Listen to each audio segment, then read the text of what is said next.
Yo, yo, yo, yo, yo. What's up, ladies and gentlemen? Your boy Antoine, your boy Garrett, back in full effect for your daily dosage of the uncommon commentators. Y'all already know what time it is. Always a blessing to do this with my two boys.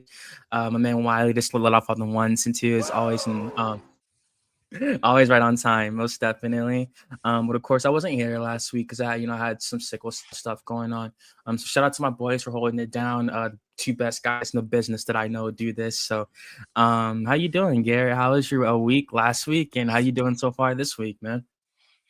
Yeah, man, doing good. And I'm glad that you're back, and I'm glad that you're feeling better. But yeah, man, everything's been good. Same old, writing articles, and of course, we have a lot to get into. But me and Wally, held it down for you. So as always, but yeah, glad to have you back and ready to get rolling tonight. Yeah, man, me and you both. Got a great show as always. Great topics, great reactions around the league and things of that nature. Yeah, man, we can go ahead and get to it for real. For real. I was actually looking forward to this first one. Being an Atlanta Hawks fan that I am, most definitely. But we know that Jonathan Kaminga took center stage a couple nights ago. They're playing right now. Against the Washington Wizards, where they're literally beating them by 20 points at halftime. We'll see how long that lasts. Hopefully, all game. But Jonathan Kaminga definitely stole the show last game. He dropped 27 points with 7 rebounds and 4 assists. I think in just 24 minutes he did that in. So it was really the statement that he made was massive. But in my opinion, like the biggest takeaway I took from that, Garrett, was how it's gonna benefit Zachary Risashe. I literally put out an article about that because I feel that it's going to benefit Zachary because Jonathan is most definitely going to become the starting small forward. He was bumped up to the power forward tonight because we know that Jalen is not healthy after suffering a little hip injury on Tuesday night. So we know that Kaminga is certainly going to take over that starting small forward spot.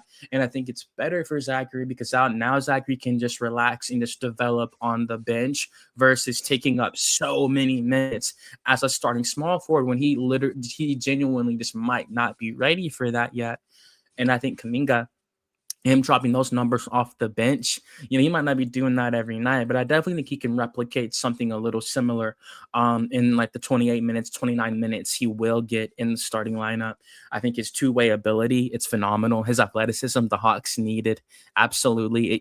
Him playing the power forward is also versatility the Hawks do need most definitely in that small forward to power forward spot.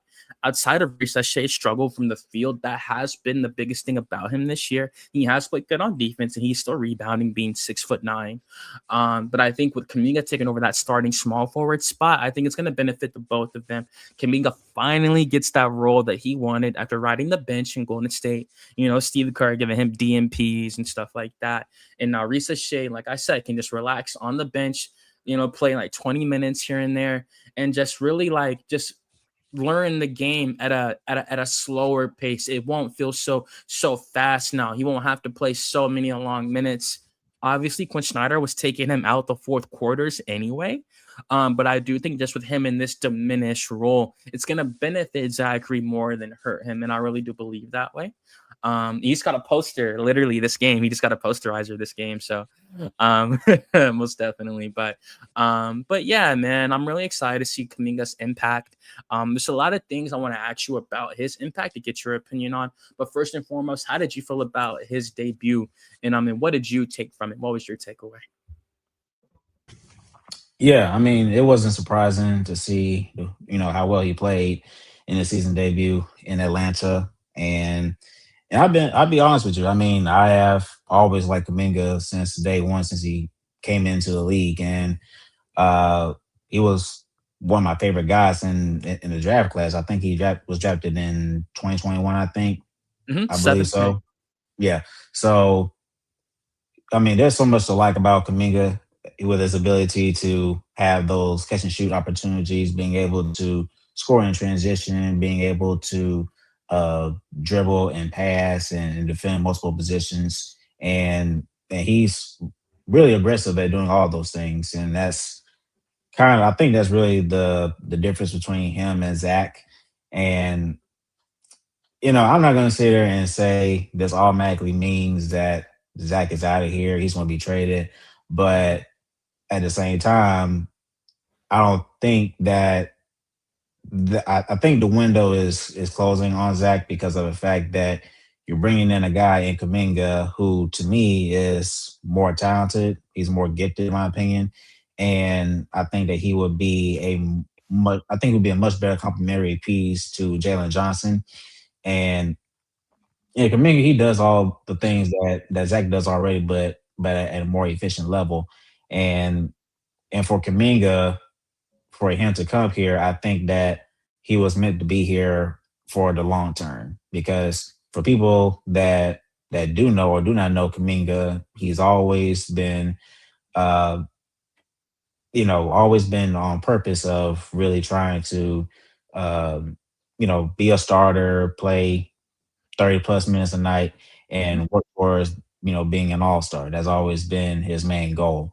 And I don't think that Hawks general manager Ansi Sala would have made this move if he didn't think that Kaminga would have been a long-term piece here. And I'm not just talking about for a bench role, but I think more as a starter on this team. And the team is looking to win, of course. Now we may not be able to win this year, but going forward, that's the direction the team is looking to be headed towards.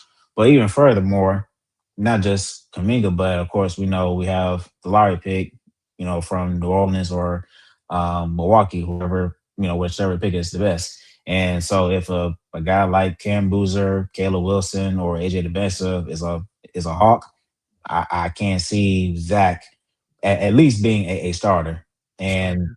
and to be Sure. honest with you, I mean, if I don't even see him being having a bench role on this team per se because of the fact that they would have to pay him at some point. And for him being a former number one overall pick, I don't see him really taking up for that. So I think in the end, I think eventually it just depends on how it all plays out. So of course things have to go well with Kaminga, which I think things will. And of course, whoever we get in the draft, I think that'll determine if Zach indeed has a future here or he doesn't. But to say the least, I'm happy for Kaminga. And you saw during the game how much joy he was having for the game. And I think that's because now he's at a team that fully embraces him. And I think the fan base will fully embrace him as we go further along into the season and beyond.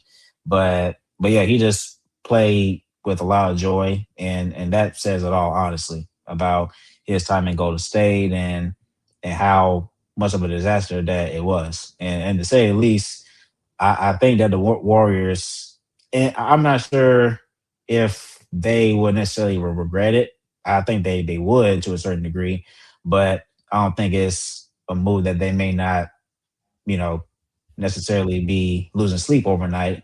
But they definitely fumbled this trade. I mean, I've always thought that they should have gave him a legitimate chance. And we know the Warriors, they they've been a dynasty for years, and so now is where they should have turned the page to where they started letting the young guys play more. You know what I mean? So, and they even once said recently after the trade that they thought he was the face of the franchise. Of course, that means when there's no more Steph Curry, no more Draymond, but yeah, I'm just excited for Kaminga, and I just can't wait for him to come back next season, and I'm hoping that they get a long term deal done because, like I said, I think this brother does have the potential to be an all star, and I think that him and Jalen Johnson they're going to do a lot of damage. So I think it's going to be great for this team going forward. And there's two things I want to get into before we get off this first topic. You kind of glanced on it, glossed over it just a tad bit when we are talking about Golden State. I wanted to go back to that because I actually do want to kind of dig deep into that now that his tenure with Golden State is over. We know that a big part of that was because of Steve Kerr. Steve Kerr just wasn't playing him straight up. Steve Right. Kerr, on paper, some consider him one of the greatest coaches of all time. He's on the list of actually top 15 coaches of all time. He's already on there. And I don't think he's retiring anytime soon, even after Stephen Curry and Draymond leave. So I guess the biggest thing I wanted to ask you as we review what's been going on over there. They're about in Golden State. They just lost to the Pelicans the other night. They're like 30 and 28, 30 and 27 right now. How do Mhm. you feel about Steve Kerr as a coach? Did you always think he was a good Hall of Fame coach, or do you think like he came at the right time after Mark Jackson had coached those players up, and like because Curry was turning the corner in 2013, 2014? Like, do you think Steve Kerr was really that good of a coach, or do you think that he just had like a really super talented roster? And the last thing I'll say before you go is because we've seen Kerr like make some questionable decisions before. Most recently, with the Team USA back in 2024. We know Jason Tatum did not play a lick that summer at all, and I'm pretty sure that was after Jason had just won the championship that summer with the Boston Celtics. He did not touch the floor at all for Team USA. Neither did Tyrese Halliburton, who went on to have another incredible run himself that following year. So, do you think Steve Kerr is that good of a coach, or has he just had some super talented teams? It's kind of somewhere in the middle, honestly. I mean, dating back to when Warriors won their first championship in 2015, not their very first championship, but Hmm. when they became a dynasty during that time. I mean, he really flipped the switch for that team. I mean, Golden State they always had the talent, but they didn't necessarily have a. I wouldn't even say they didn't have an identity. They just didn't have the right identity that fit for everybody. And so when Steve Kerr came in, his philosophies, his system, his coaching abilities, it maximized the team. So no, I mean he has multiple championships to prove it. So of course he's going to be up there. Of course he falls under the pop tree. So Hmm. no, I think Steve Right. Kerr is a great coach. Now, of course, and we can even say this for our own coach and Quinn Snyder when it comes to questionable decisions, rotations, things of that nature. Um, yeah, I think that coaches, a lot of coaches, and you and I both know that there are coaches in this league that you're just not going to shake. They're going to stick to their philosophies, and that's how it's going to be.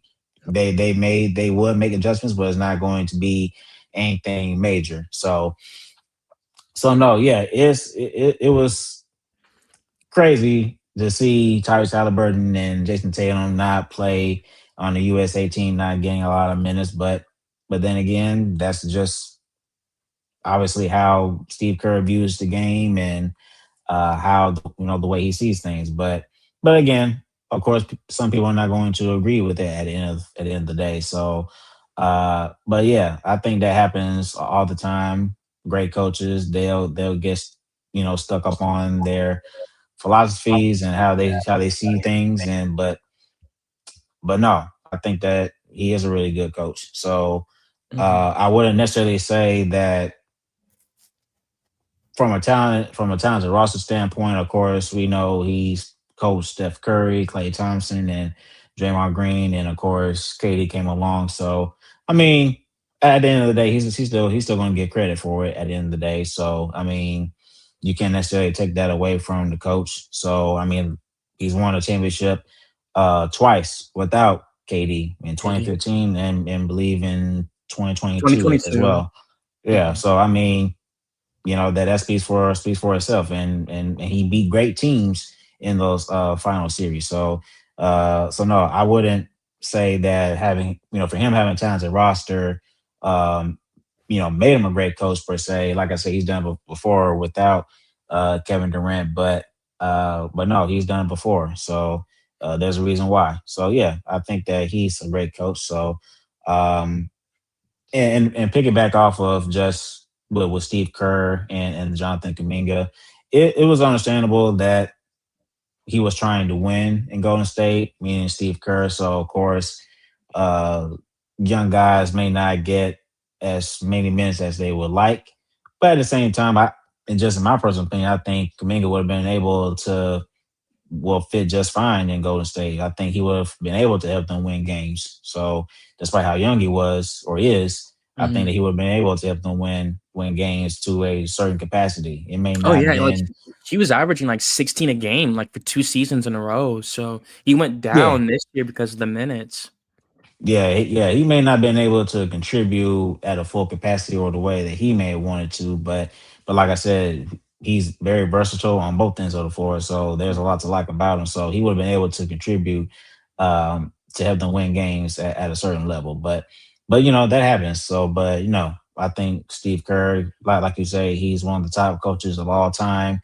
I may not put him up there with Coach Pop or Phil Jackson. I may not think that he's up there, but like I said, him coaching one of the best players in this world has ever seen, and like I said, with Steve Kerr coaching KD and Steph, I think it has helped him, helped his job easier. Of course, I mean, when you have a talent roster like that, I mean, you better win. So, but like I said, he's been able to do it, with KD and without. So, you got to tip your hat off to him. But yeah.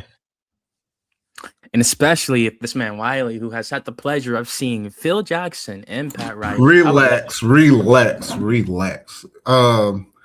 To answer your question, yes. Yes, that's my answer. My answer is yes. He benefited from a roster that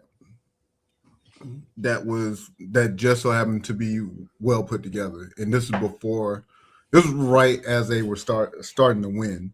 Yep. But I think what people lose sight of is that he benefited from Steph being injured.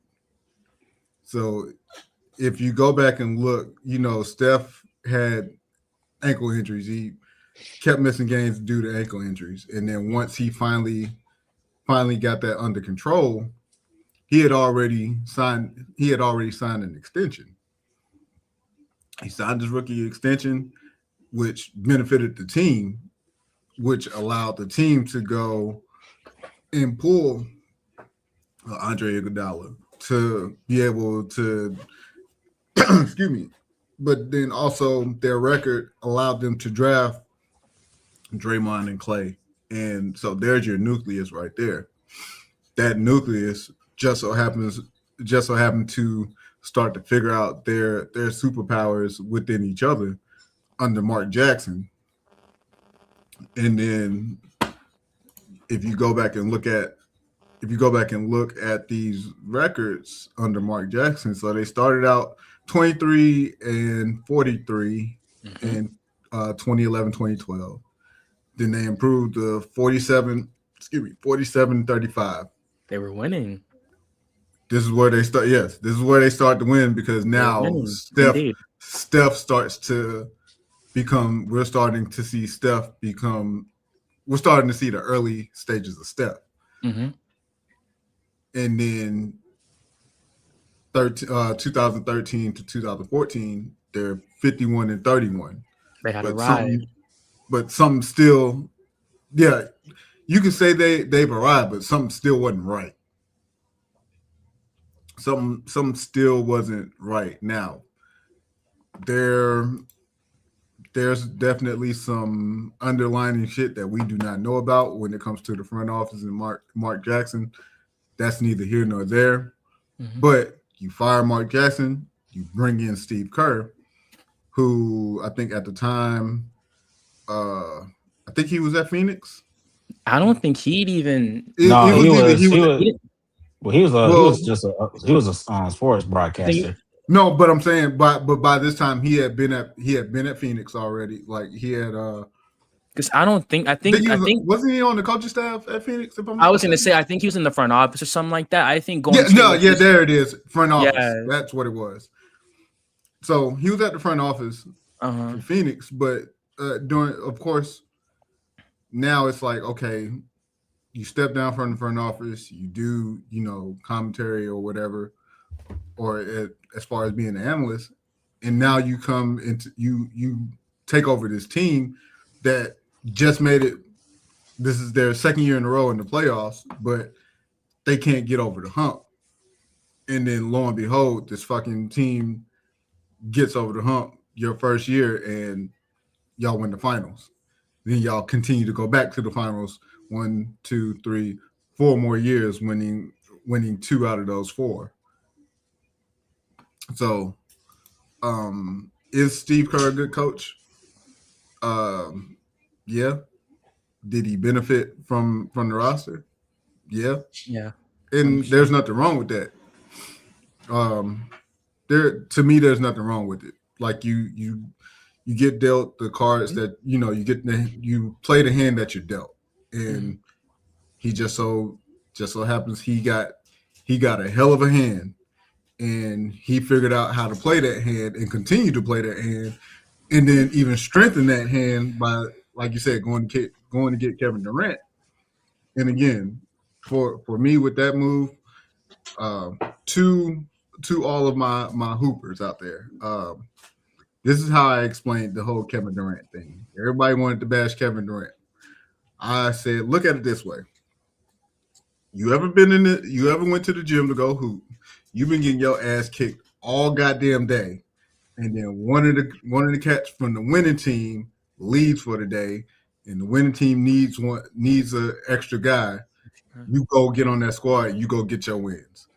That's what happened with Kevin Durant. Kevin Durant got his ass kicked a couple times.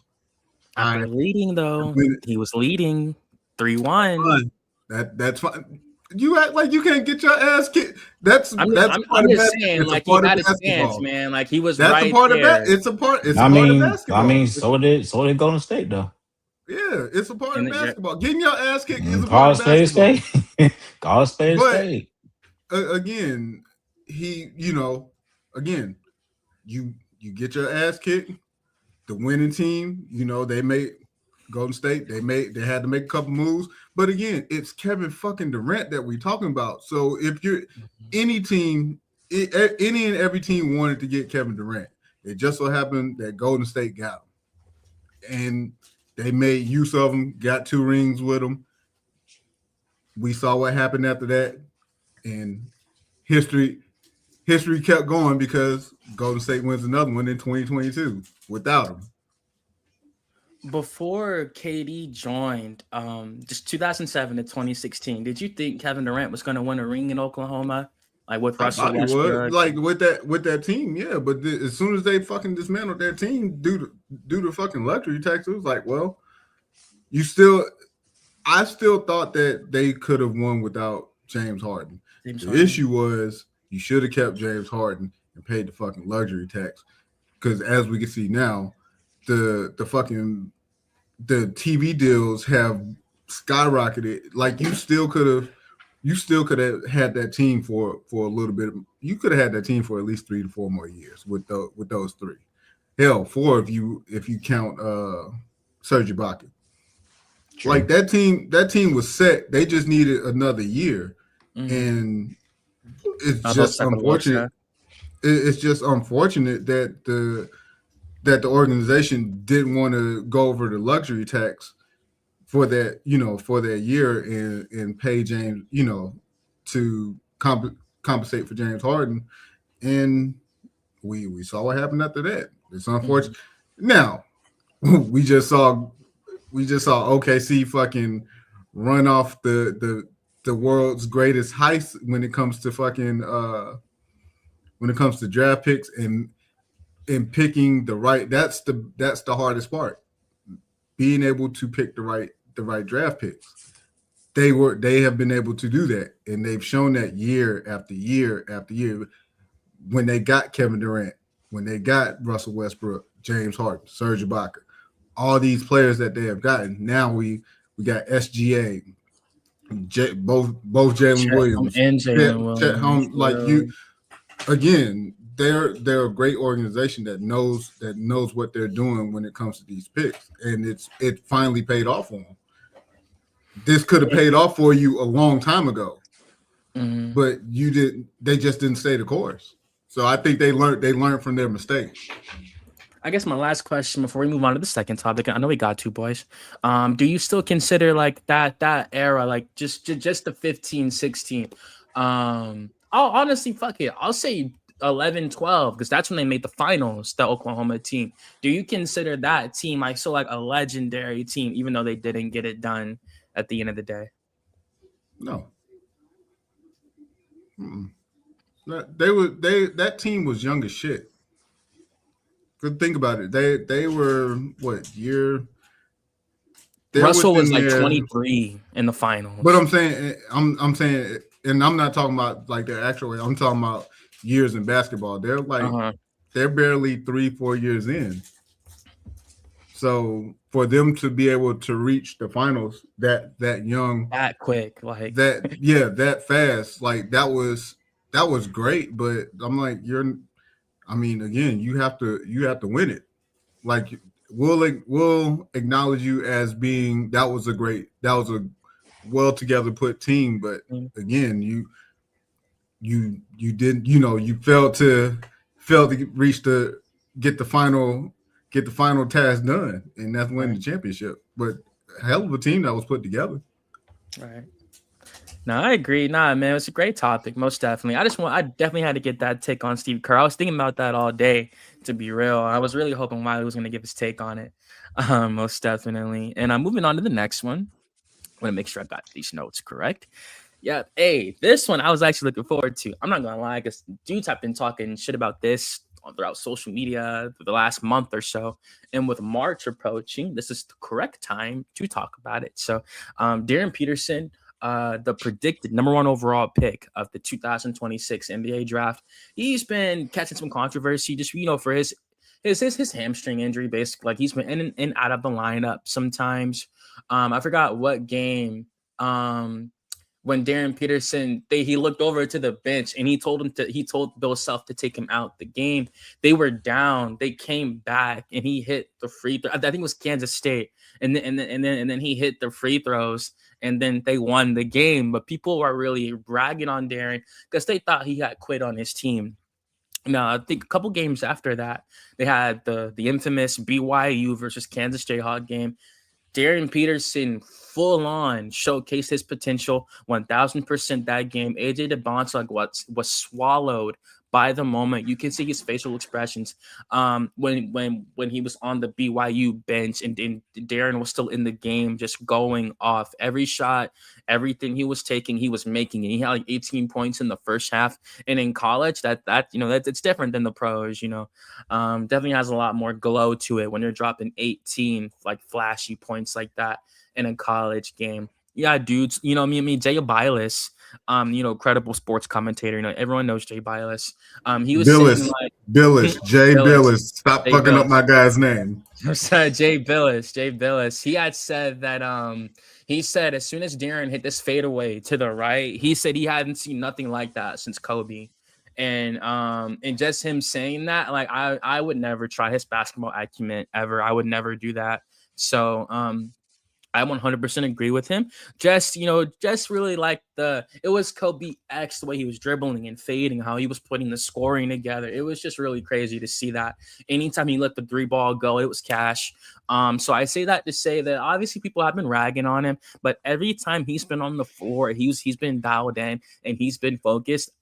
It's been really hard, like, to say there's a better player, like, because AJ DeBonta, he's been doing it every game. He's consistent. He plays every game. Injuries, whatever, you would not know. He was in a post-game press conference a couple days ago, and he said he played 40 minutes, and he said straight up, if they need me to play 40 minutes, I will play 40 minutes. So he's doing this already showing that dedication and that hunger. And Cameron Boozer is over in Duke doing the same thing, you feel me? He just had, I think he had like 40 over Notre Dame a couple nights ago. Like last night, I believe. It was Notre Dame, and they're not that good, but he's still having a great season regardless. All the things on paper, because I like AJ, but Cameron, like, he's shown like the rebounding, the scoring, the defense. When he dials in, he's a really good defender, and he can pass out of double teams already. So that's really scary, especially having Carlos Boozer as his father. I expect nothing less having a 2-time All-Star as his dad. So all 3 of these players, and Caleb Wilson, of course, has been great out of North Carolina. He fractured his hand, so he's been off the floor, but he's still a great player himself. So Darryn Peterson has all this competition to show that he is undoubtedly that number 1 guy.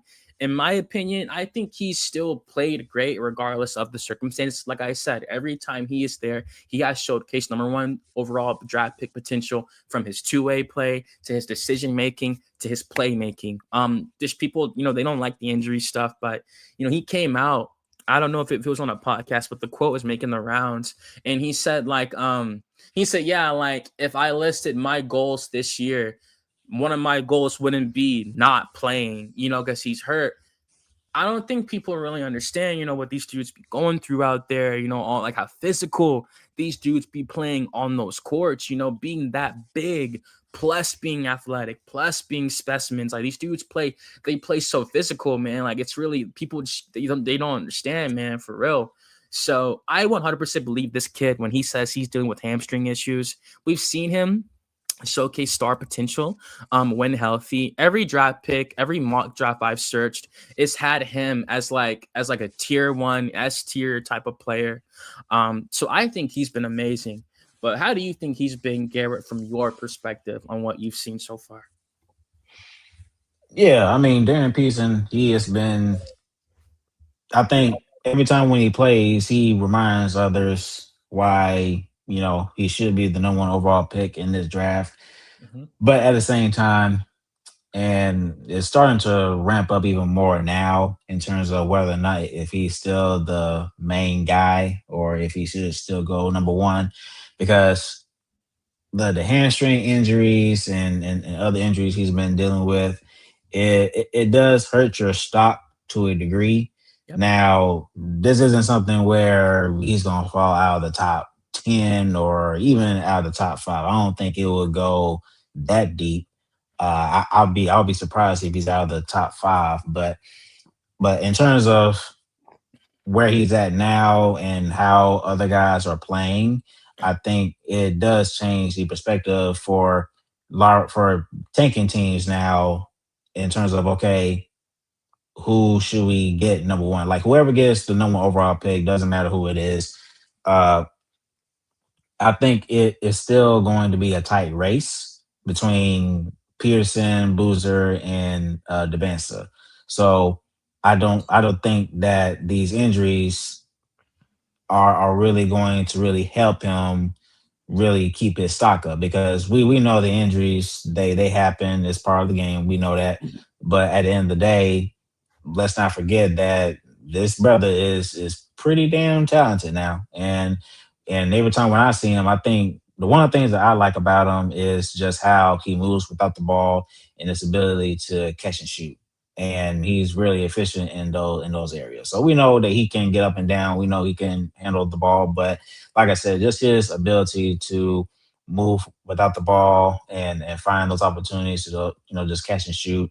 And really, if he was like on the Hawks, that would be perfect, because you have multiple playmakers like Jalen Johnson that can set up guys up like that. And we haven't been able to have a guy like that at the point guard position. Of course, when we had Trey, we tried it, it didn't work. So, but regardless, though, I think that now you're starting to hear people say, maybe AJ Debensa is the safer pick, because he hasn't dealt with many injuries, if not any, and we know that he's just as good of a player as Darren Peterson. So that's what's going to be said from here on out, honestly, up until the draft, is Darren Peterson still number one. And really, I think it all kind of depends on who gets the number one overall pick. I'm expecting that whoever gets the number one overall pick, they will be looking to draft the best player available instead of versus need. But no, I think for Darren Peterson, I think don't get me wrong, he still has a case to be the main guy, but honestly, it would not surprise me if Cam Boozer or Darren Peterson, either one of those guys, gets the top spot, honestly.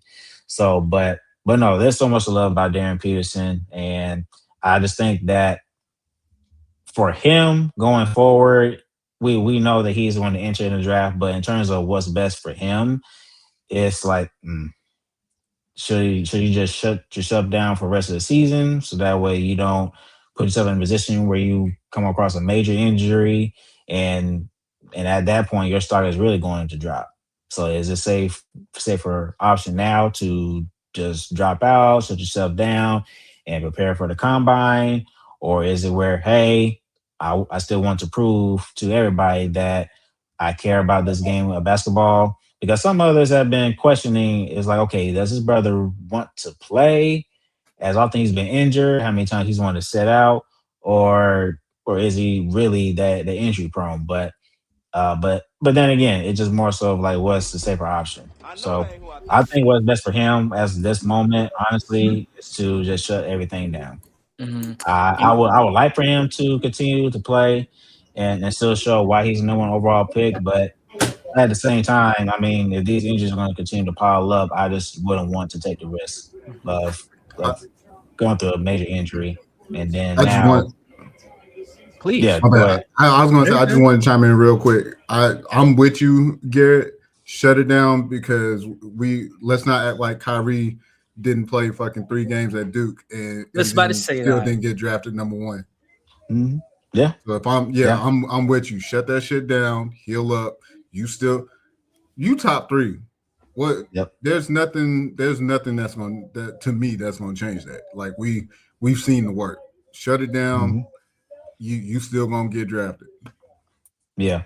Yeah, I think that's what's best, and like I said before, you want to have a great impression, not in terms of how he plays the game. We all know, like why you just mentioned, we know who he is as a player, so there's no question about that. But again, you still want to have a good impression, with these teams that potentially could draft you. So you want to make sure that you're presenting yourself the best way possible. So when you're talking to these teams, to these executives, you want to make sure that you're in good health and of course, you want to still show out and prove why you should be drafted number one.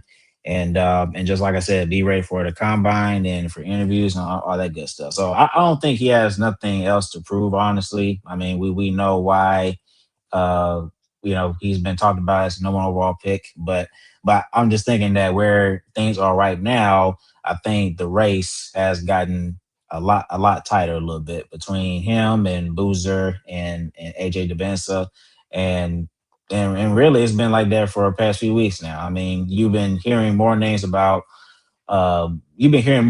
DeBensa being the number one overall pick, and like I said, him and Boozer, they all have a case of their own. But no, I think for my prediction, for my prediction, honestly, I think that he would. I think he would still go number one. Number one. I think he'll still go number one. I think he'll still go number one. AJ will go number two, and then Boozer will go number three. Three. That's my prediction. But if I had to give a secondary prediction, I think it would be the other way around. I think the lowest he'll go, meaning Peterson, will be number two, and AJ will jump over and take the number one spot. Only because of the injuries and some teams may not have seen in their eyes, they may not have seen enough from Peterson to where they're comfortable taking on number one. And which is a legitimate reason that happens all the time. So we'll see what happens. Nah, man, this is probably the most I mean, definitely up there for sure. It's one of the most interesting draft cycles I've been a part of in a very, very, very long time.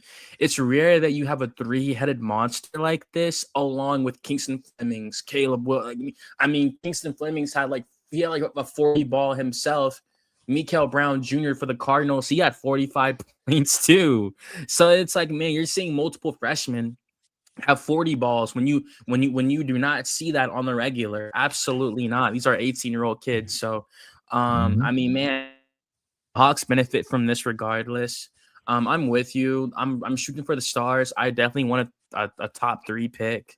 I think the Pelicans are playing right now, as we speak. But man, You like know, I that's do, I do, I do, I do want to say this here, just to get off mm-hmm. my chest, because I Please. did, I did write an article about this. I think it was earlier. Was it last week? No, earlier last week. Mm-hmm. That regardless of where the pick lands, um, it's still a lottery pick. It's still a deep draft, so I'm not mad about it. Now, of course, we can sit here and talk about Peterson. AJ, Cam, Wilson, all these young cats. I get it. But I'm starting to be a little tad concerned, just a little bit, because the Pelicans, they've been catching, some heat as of late. Now they still are the second worst team in the And no West, West. Yes, they but are. every win that they get, it does hurt our chances, because right now they're 17-42, while Sacramento, they're 13-47. Now you hope that New Orleans, they'll go on some sort of losing streak or whatever. Um, but no, I think it's just one of those things where you want things to go right, and you want to get the best player you possibly can. But the Pelicans, they've been catching up some wins, as of late. And honestly, I don't think that they'll lose tonight against Utah. I think Utah, they're trying to tank, and of course after losing Jaren Jackson Jr. for the rest of the year, because he had a season-ending surgery himself. But and not only that though, but the Bucks, they have been winning some games. They're on a 2-game winning streak, and they're 2 games, well, 2 or 3 games out of the play-in. Um, so it's starting. I wouldn't say the value has lessened, but in terms of where we may fall in the lottery, in terms of having a top 3 or top 4 pick, I think it's now is where it could be between. I think it'll still probably be top 6, but you're looking at picks between maybe 6 through 8, something like that. I mean, and like I said, that's not a bad spot. But at the same time, I mean, like I said, if we're trying to get like a top 4, top 5 pick, I mean, again, of course, we would need these guys to lose more games. But at the very least, as long as Milwaukee doesn't make the playoffs, then I'm good. I'm good with that. So just keep in mind for those that right now the Pelicans, they have, when I check, I think they have like a 12% chance, something like that, to get the number 1 overall pick. And plus, for Milwaukee, I think their chances will be below maybe 10%. I think they'll be in the same spot when we was in 2 years ago, when we had a 3% chance Yeah. no one overall pick. So you're talking about a 15% overall chance of getting no overall pick, which is good. Which is good. So, but like I said, I'm just hoping at the very least that it could be a top 4 pick. But I mean, I'm not trying to be negative. I just want to let everybody know that, hey, just be prepared for the worst. So a lot of people, they're like, man, we're gonna get a top 4 pick, this and that, a third. I'm just trying to be realistic. But you can go ahead and continue. Nah, I mean, yo, that was very nicely said, man. I'm really happy you gave your take. I feel like a lot of people need to hear it. I think it's a great way. It's a great mindset to have, so you're not disappointed. I think it's gonna be kind of hard to be disappointed though in this draft. That's the thing. It's so stacked. I guess just to end on that segment, I do think that the peg is going to be at least top 6. I'd be appalled if it fell down to like 7, or I just don't see that happening. I'd be shocked. I do think it's going to be at least from like 4 to 6. I think it's going to be 4 to 6. If that Pelicans logo is the 4th pick, I will take Caleb Wilson all day. Yeah. If it's top 4, if it's top 4, you're gonna be very happy. I mean, honestly, no. If it's top 5, if it's top 5, you're happy. If it's like top 6, it's whatever. then you're not. It's whatever. It's still not bad. But top 4, top 5, you're in a very good spot there. So, because man, like, and again, like, we're about to, but it's just because, like, yo, like this draft, you normally don't see that. Most of the time, you got to be a draft sicko to be like, oh yeah, I can get a good player at 9 or 10 in this draft. Hell, man, like, you got Keaton Wagler for Illinois. He had like 43 points himself. These dudes, like, I mean, you don't see this on the regular. And if you're dropping 40 in a college game, it's just about the potential you possess. If that's you at 18, I promise you, at 25, you can. I promise you, like, yo. So the Hawks just got to get a top 6 pick. That's all I will say. And that's it for real. But going on to the last topic of the evening, I want to thank y'all so much as always for joining us. I did mention this On the last show, 2 shows ago, I believe, we did our award ceremony, the mid-season awards, and I said that I had Cade Cunningham as my MVP if the season ended today. Now, right now, they're still the 1 seed. They're fresh off a victory off the Oklahoma City Thunder literally yesterday. So most definitely, man. And I feel like, the NBA missed the Pistons. They're not known for being bad in the slightest. It's not like that kind of franchise whatsoever. Just because they were in the dark ages for a little bit, and now they're back to the powerhouse that they've been known to be from the 80s to the 90s to the 2000s. So, yeah, man, like it feels good. You feel me? It feels good to have him back. Jalen Duren, he got suspended 2 games, after the whole Musa Diabate thing, but he's back now in full swing. We'll see what happens with Isaiah Stewart. Of course, he's suspended for 7 games. But Cade Cunningham, I think he's been phenomenal. I do think he will win an MVP at least 1 point in his career. I don't put it past him. He's still super young right now, and he's still improving. This core, most of it is home built. It's drafted. So I think they're going to be good for a very, very, very long time. JB Bickerstaff has established his culture with this team, and they caught on super quick to be a young team. They caught on super fast to be so young. They were just 14 and 68. And even like last year, we thought that was big. They took an even bigger leap from then. So I think they're only going to keep taking leaps from here on out. I think Detroit is back, like Wiley just did. And yeah, man, like I think Cade Cunningham is going to win an MVP. Now, will he win one this season?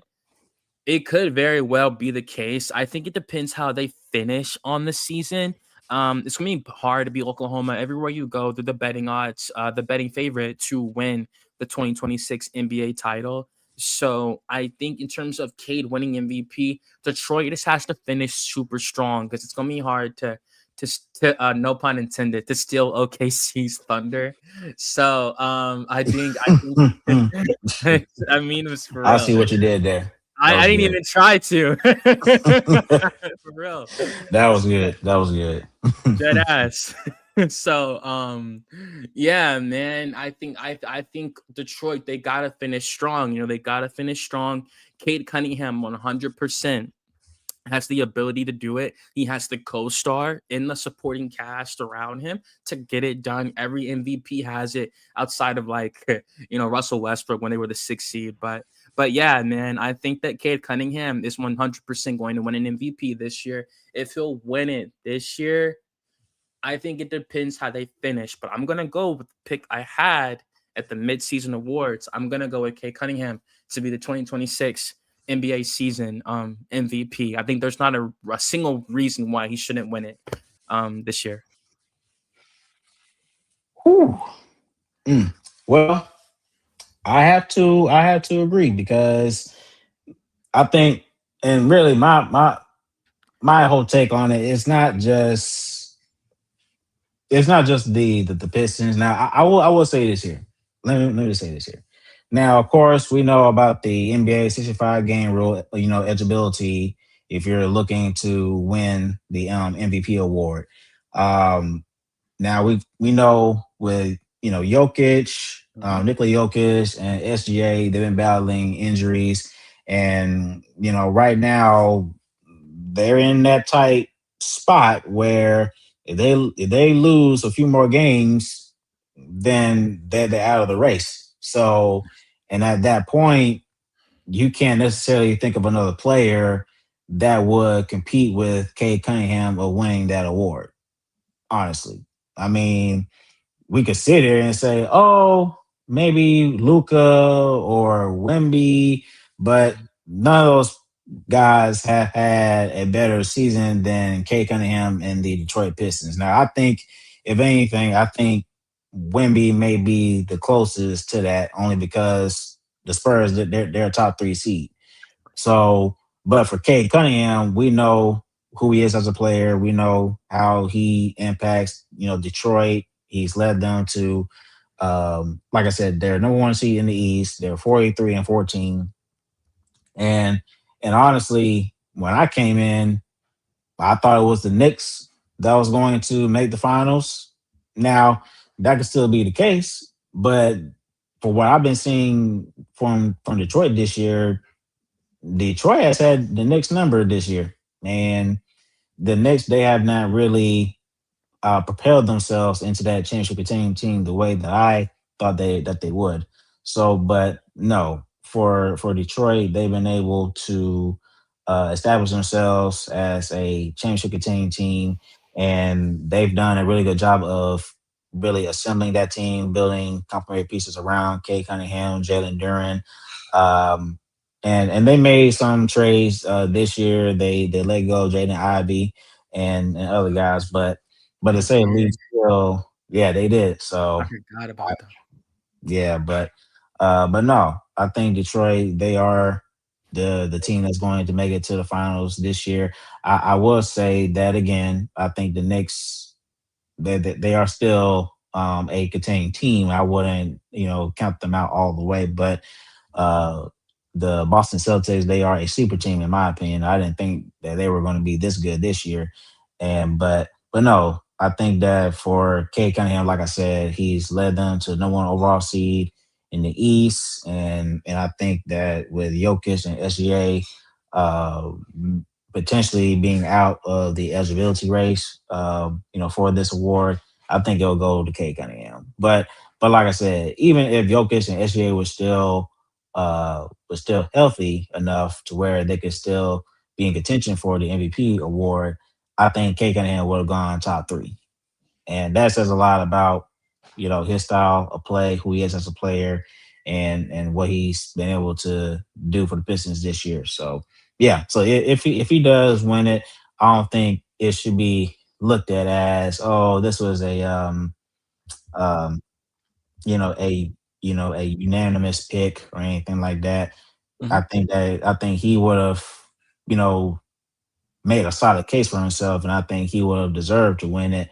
Whether if again Joker or SGA if they were in the race or not, he's made a solid case for him. So, but yeah, I think there's a lot more to see from Kay Cunningham, and of course he's going to do greater things, beyond this year. So, and so no, we may see if he's going to win his first title, this year if they make it to the finals, but yeah, I think he deserves this award, and I I think it's nearly a lock, nearly a lock. That's only if SGA and Joker if they're able to pull themselves together to where they can still be in contention for it. Then of course that would change things. But if not, then I think it's nearly a lock that K will win the MVP award.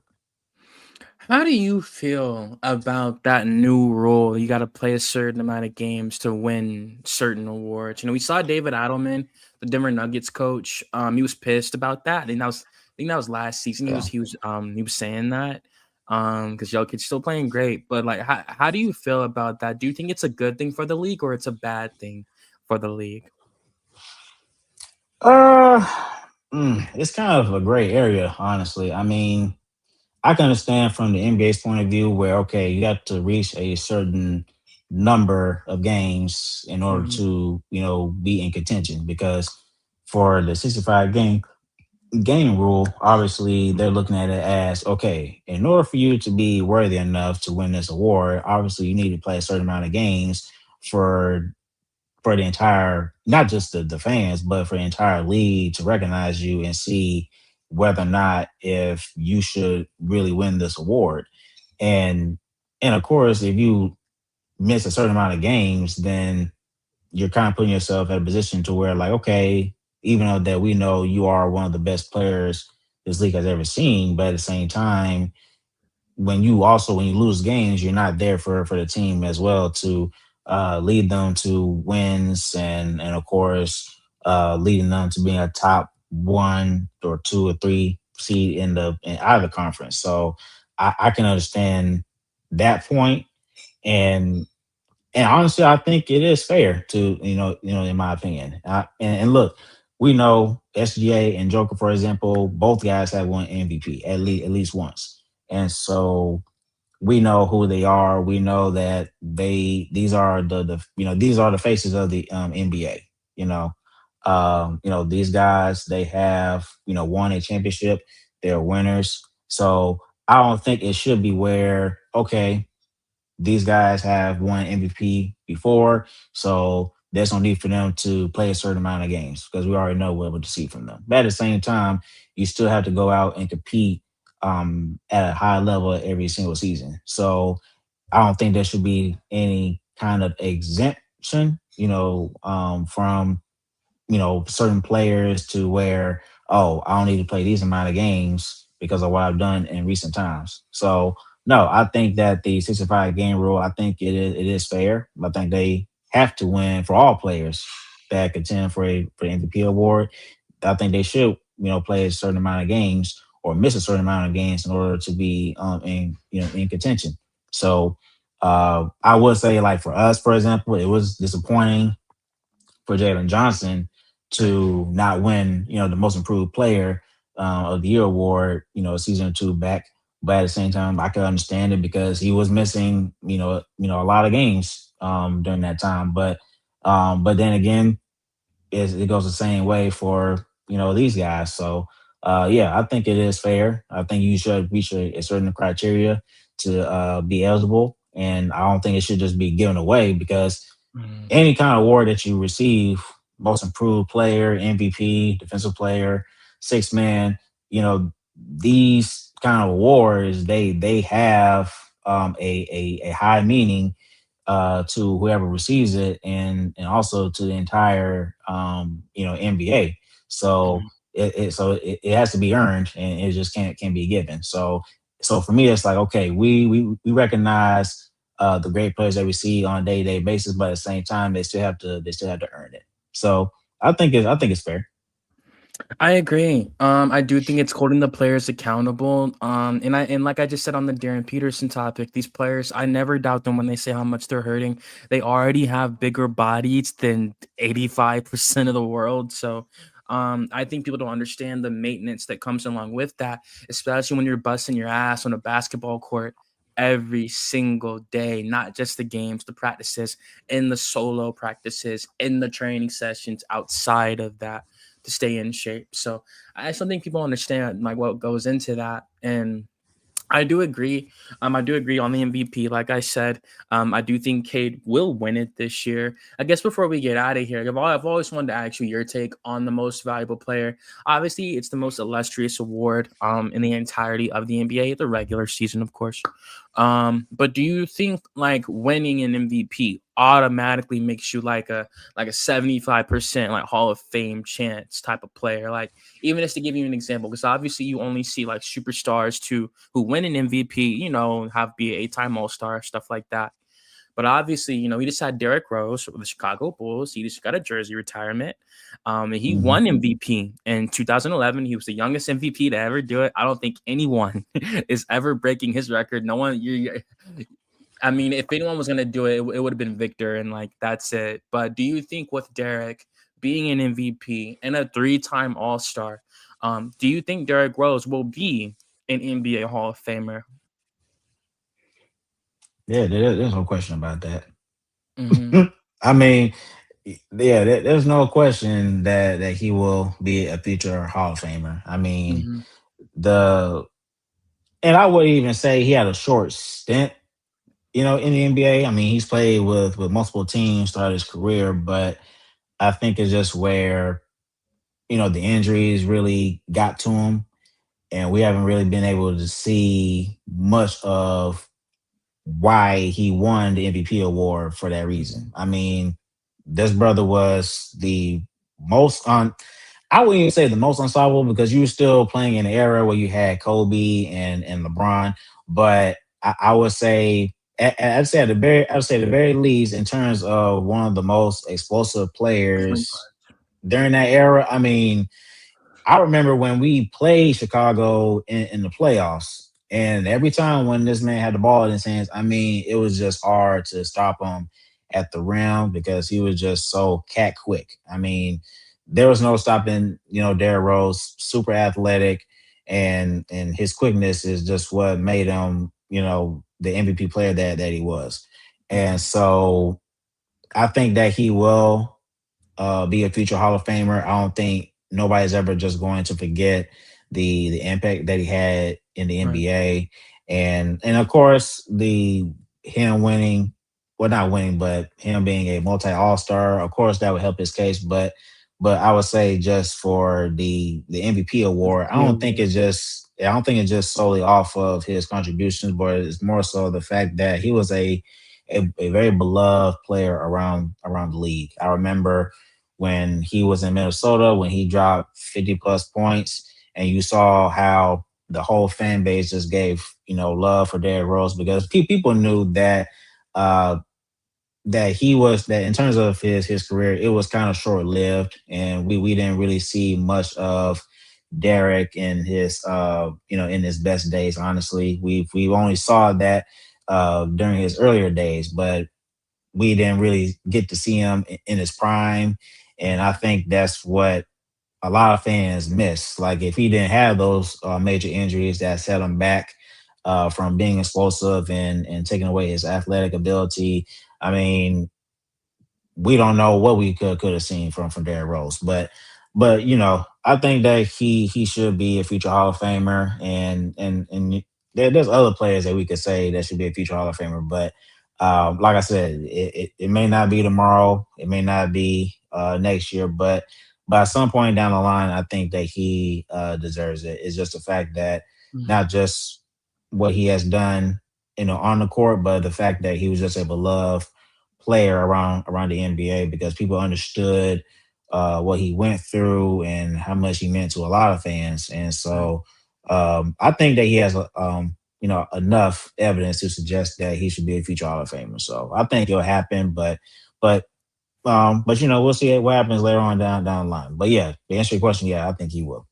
Yeah, and then yeah, again, like, and I appreciate. I know I kind of hit you with that out of nowhere. I was just curious because, like, that's the only really example, the prime example of a player just having a super, just like, it's just really, I don't want to say weird. You don't see like an MVP and a 3-time All-Star, like, and that's it. You just don't see that, So I was curious if you think he'll still be in Hall of Fame just based off what he did by the age of 22 years old. And I guess before we get out of here, just off my curiosity, do you think he would have been the best point guard in the league? He had Stephen Curry as competition, Russell Westbrook, Chris Paul. Yeah, he had a lot, man, and these guys were in their primes too. Do you think like a 27-year-old uninjured Derrick Rose was going to be like the best point guard in the NBA? Well, I think that, yeah, if he was still, the same Derrick Rose that we know him to be in his earlier days, I think he would have been top. Top 3 for sure, man. I mean, it's Derrick fucking Rose. I mean, you're not like, yo. If I